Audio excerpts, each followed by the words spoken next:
South Korea's Kim Yoo-jin claimed gold in the women's Taekwondo 57-kilogram event at the Summer Games, the first such medal in that category in 16 years. Team Korea is already making history with an unexpected number of gold medals. The prolonged heat wave in the country has been causing death and damage at farms.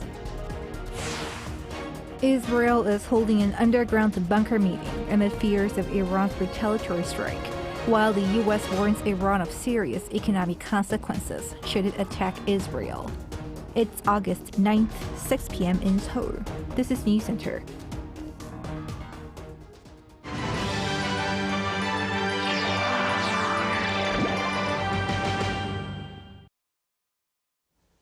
Thank you for joining us. I'm Yoon. We start in Paris with the Summer Games, where Team Korea has brought home more good news. For more, we connect live to our sports reporter, Choi Soo-hyung.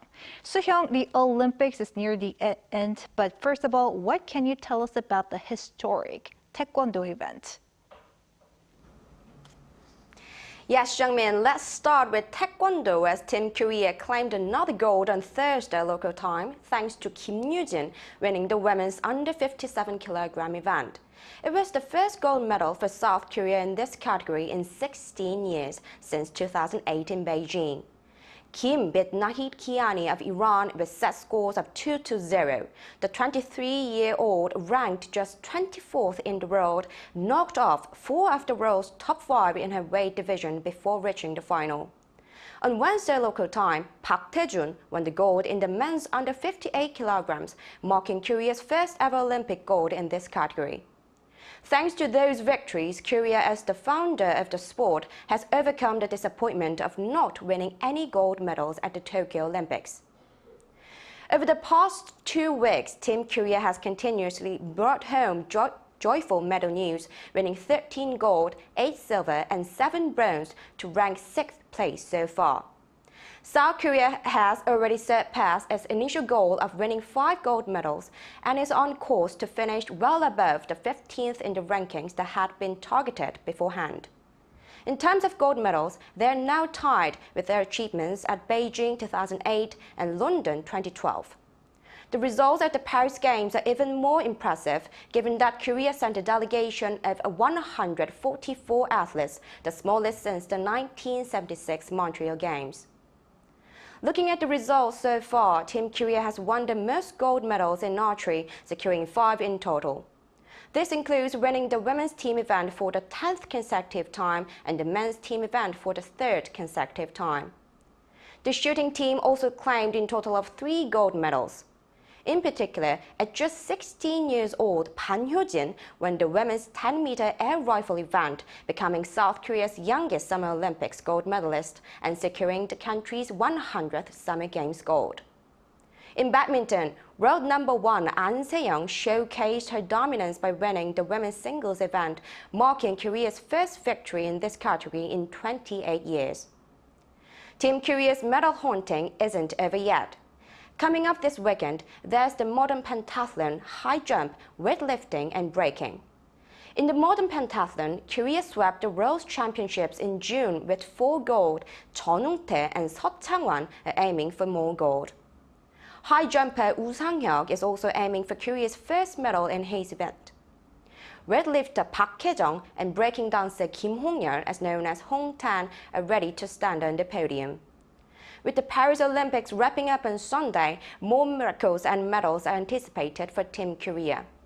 That's all I have for today. Let's take a look at the medal standings.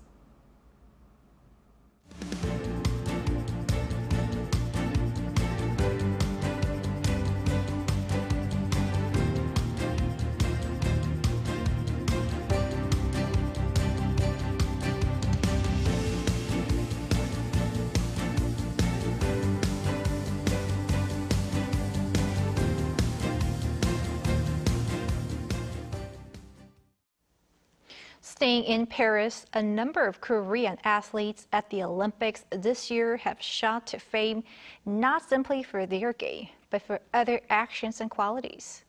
An Sung-jin takes a look.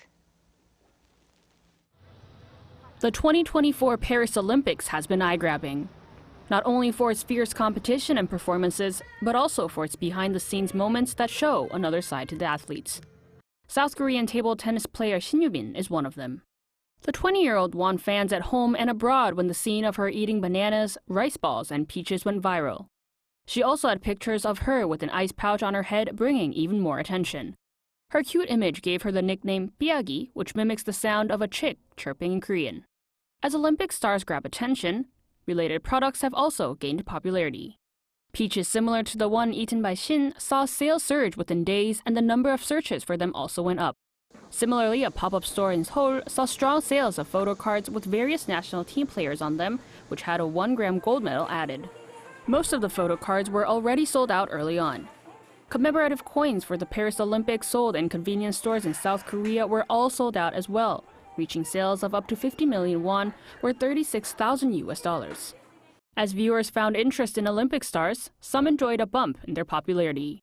National fencer Oh Sang-uk has been gaining fame for his charms. The 27-year-old was the first Korean fencer to win 2 gold medals in a single Olympics game. Since his appearance at the Olympics, his social media followers nearly doubled. South Korean silver-winning pistol shooter Kim Ye-ji also became a notable star as one of the coolest athletes. She went viral on social media with her style, futuristic eyeglasses, and cold chic look. Even Elon Musk, the head of Tesla Motors and social media platform X, commented on the platform that Kim should be cast in an action movie.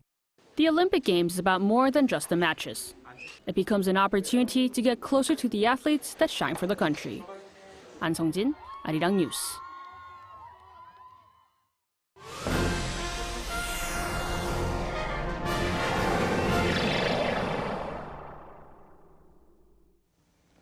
The prolonged heat wave here in Korea this summer has led to several losses of lives and severe agricultural damage. Park Gon-woo has the details. South Korea is continuing to suffer severe heat with heat wave warnings and advisories issued in most regions again on Friday. According to the Interior Ministry, over 2,000 people were treated for heat-related illnesses from late May until Wednesday. 19 fatalities were recorded during the same period, with more expected to be added to the tally, including 2 senior citizens who died while doing farm work on Wednesday. Agriculture in South Korea is also feeling the effects, with more than 500,000 livestock deaths recorded from June to early August, with poultry the worst hit. On Thursday, the ministry reported that some 80,000 animals died in a single day during that period. Fish farms, too, have reported huge losses, with nearly 500,000 fish, including starry flounders and flatfish, dead. And things could get worse still with the heat wave set to continue. Feels-like temperatures on Friday are forecast to reach around 35 degrees Celsius or higher. The country has seen little relief even at night, with 19 consecutive tropical nights recorded in Seoul, 17 in Incheon, and Pohang-Seoul 16, while Jeju recorded 25. A tropical night occurs when temperatures fall no lower than 25 degrees overnight. Some regions, including Gyeryongdae province and the southern part of the country, will see temperatures drop due to sudden showers during the day, but figures are forecast to go right back up afterward. High temperatures are set to continue this weekend and next week. Park Gon-woo, Arirang News. The number of COVID patients has sharply increased in recent weeks due to a summer resurgence of the virus. Infection numbers could rise further in the weeks to come. Cha Yoon-kyung has more.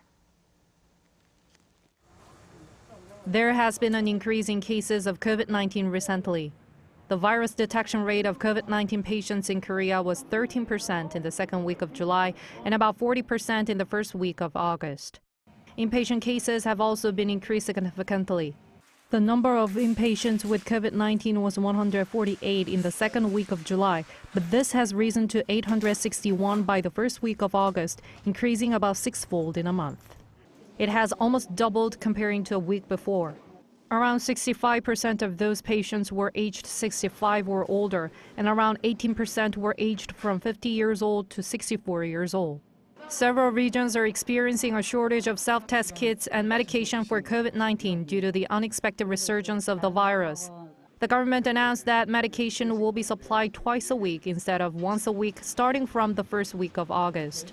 The government has also vowed to provide more than 5 million self-test kits within this month. It also said that there will be no disruption in hospital treatments for COVID-19 despite the ongoing medical walkout.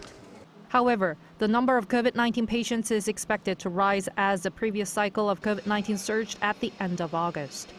Experts say that personal hygiene, such washing hands and wearing masks, is important, especially for the elderly who have underlying diseases. The government has recommended people to get an updated vaccine for new variants, which is available from October, along with a flu shot. 차윤경, Arirang News. President Yoon wrapped up his 5-day summer vacation with a visit to Gyeryongdae, where the headquarters of the military's 3 branches are located. According to a written statement on Friday, the president took time to encourage troops while they get ready for the Ulchi Freedom Shield exercise. He checked the wartime command center facilities and was briefed by the chiefs of staff of the Army, Navy, and Air Force. The top office said that this vacation was one for livelihoods and security.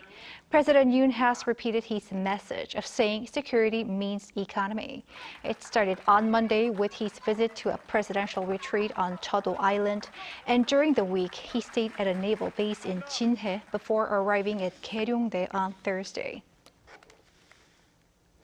There have been some frightening stories about electric vehicle fires in recent times, and given this reality, authorities here have shared a few strategies to ease public concerns.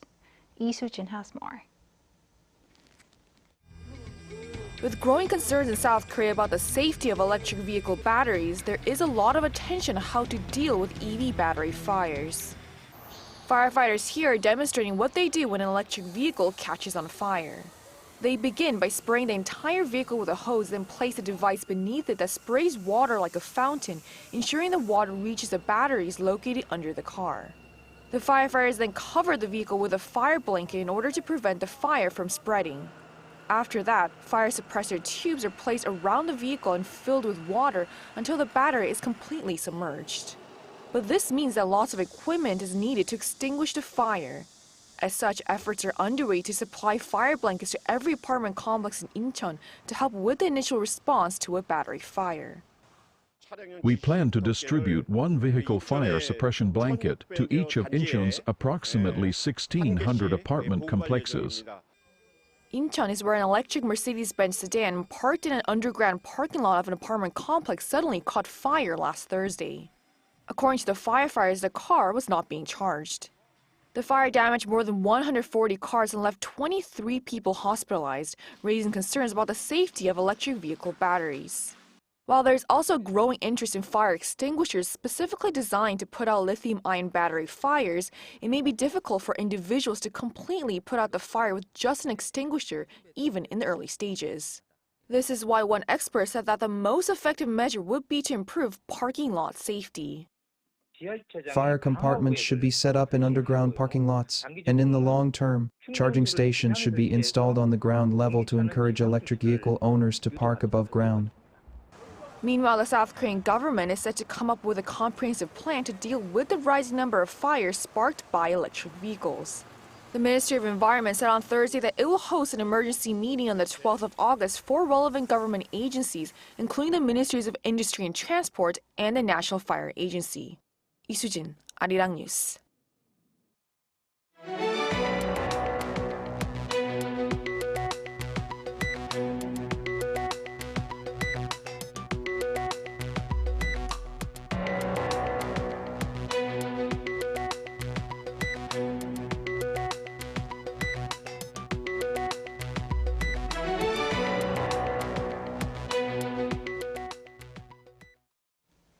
The U.S. has warned Iran of serious economic risks for any retaliatory attack on Israel.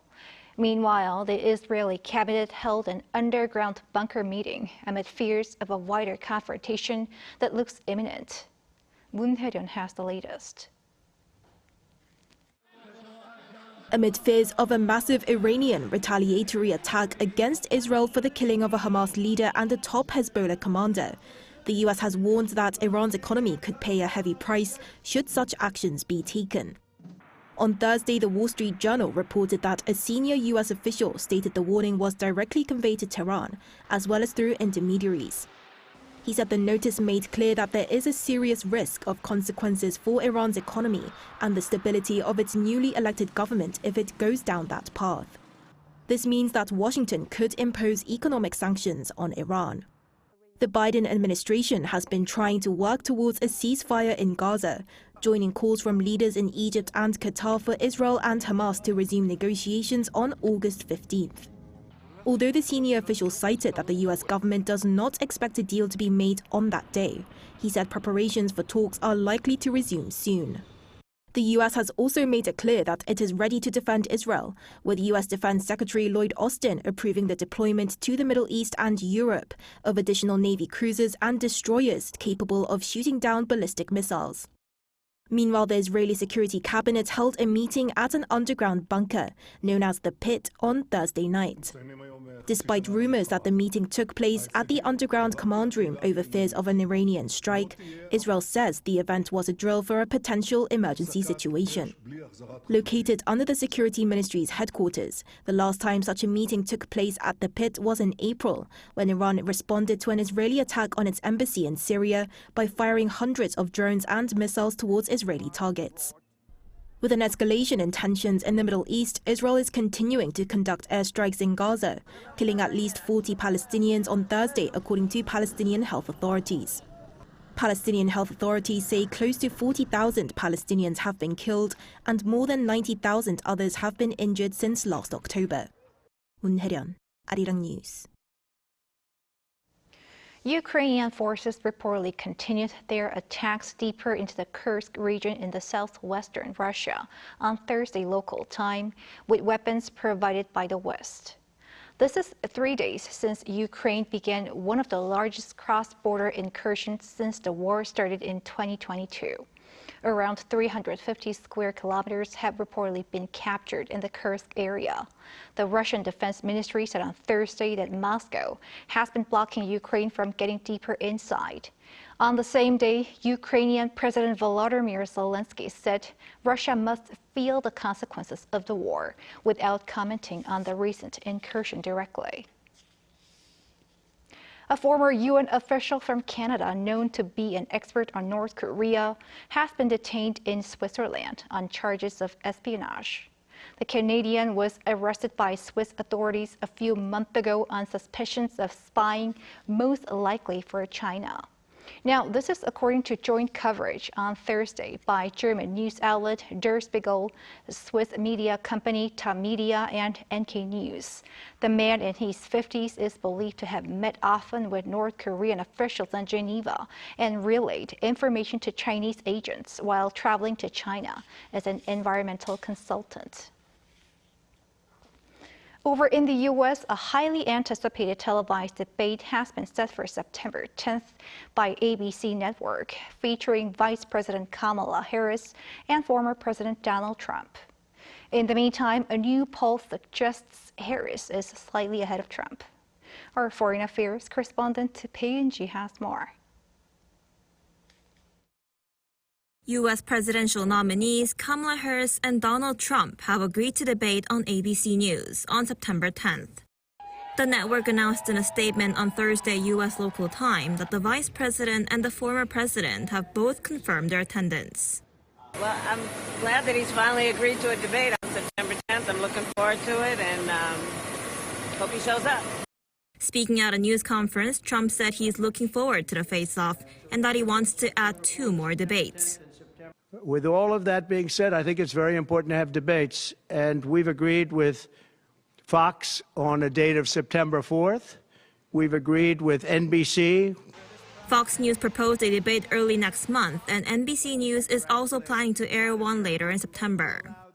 Harris posted on social media that she was looking forward to the debate on September 10th, after Trump finally committed and told reporters that she was open to discussing more.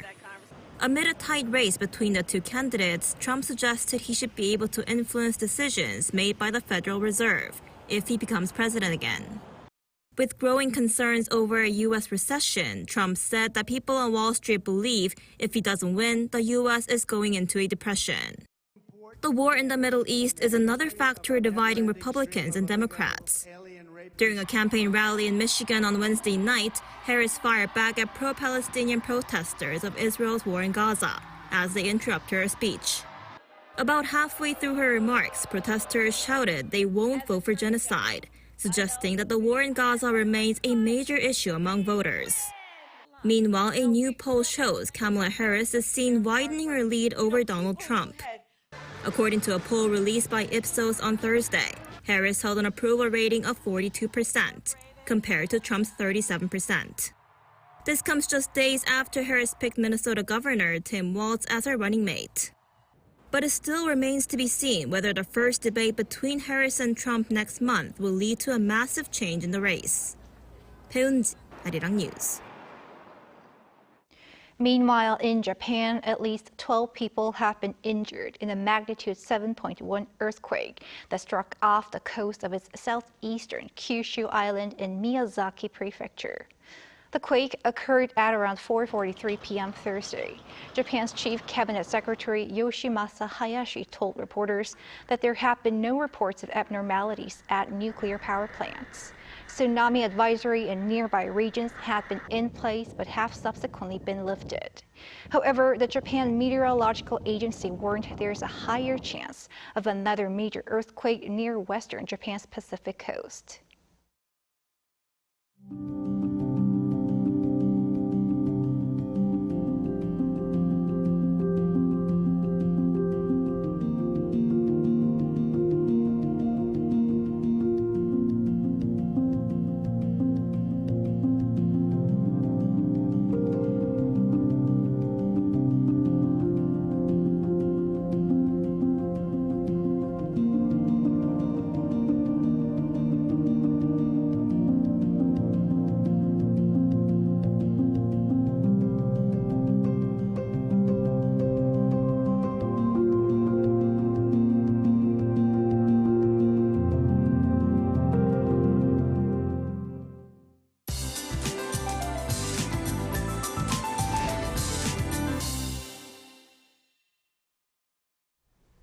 With heat accumulating during the day, tropical nights have continued for 18 days in a row in Seoul.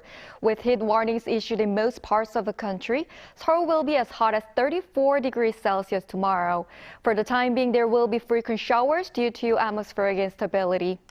The fifth typhoon of the season, Typhoon Maria, hit waters south of Japan yesterday, but it seems that there will be no significant impact on South Korea. The typhoon will continue to move northward and develop into moderate intensity by the end of this week and pass waters east of Tokyo. Tomorrow, Seoul and Jeju will start off at 27 degrees. Highs will move up to 33 to 34 all over the country. Next week, the heat is expected to continue day and night after Mailbok and National Liberation Day. That's all for Korea. Here are the weather conditions around the world.